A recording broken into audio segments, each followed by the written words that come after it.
আজকে সাম্প্রদায়িক সম্প্রীতির জন্য যদি কেউ লড়াই করে থাকে তার নাম মমতা বন্দ্যোপাধ্যায়। কেন্দ্রের বঞ্চনার বিরুদ্ধে যদি কেউ লড়াই করে থাকে, আমরা লড়াই করছি বলতে কেন্দ্রের এত অত্যাচার আমাদের ওপর করছে। ওই বিমান বসতে তো কেউ ইডি সিবিআই ধরে না, কারণ ওদের ধর্তার মধ্যে করে আমাদের ওপরে বারবার করে আঘাত আসে।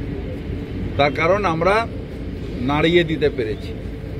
তো ওরা ওই নিয়ে থাকুক, পদ্ম ফুল গোলাপ ফুল নিয়ে থাকুক, আমরা লড়াই করে যাব এবং বাংলার মানুষ আমাদেরই বিশ্বাস করে। আজকে বিজেপির নেতৃত্বে বিজেপির আজকে বৈঠক হচ্ছে 26-এর নির্বাচন সাংগঠনিক বৈঠক। ওরা দেখুন, ওদের সবথেকে বড় নেতা নরেন্দ্র মোদী এবং অমিত শাহজি, তারা এসে 21-এ কিছু করলো না, আপকি বার 200 পার হয়ে গেল, পকার পার।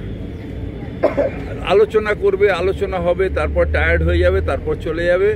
বাংলায় মমতা ছিল, মমতা ব্যানার্জি আছে, মমতা ব্যানার্জি থাকবে। রাজ্যপাল সীমান্তে যাচ্ছেন, ঘুরছেন গতকাল সব চাকরি বাঁচানোর জন্য। অমিত শাহ যাতে ছবিতে দেখতে পায় আপনাদের মাধ্যমে যে রাজ্যপাল অ্যাক্টিভলি কাজ করছে, পার্টির লাইনে কাজ করছে। কারণ এখন তো সব অ্যাপয়েন্টমেন্ট থ্রু পার্টি হচ্ছে। কনস্টিটিউশন পোস্ট তো প্রায় উঠেই গেছে, সংবিধানকে তো ধ্বংস করে দিয়েছে বিজেপি সরকার।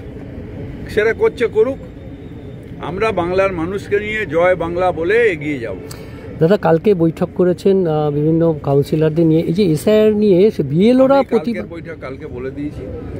এটা নিয়ে যা বলার আমাদের জেনারেল সেক্রেটারি অভিষেক বন্দ্যোপাধ্যায় বলে, আপনি হাজার চেষ্টা না বিএলওরা সব ও বলবে, রেগুলার ও প্রেস ব্রিফিং করে ওই বলবে। Thank you.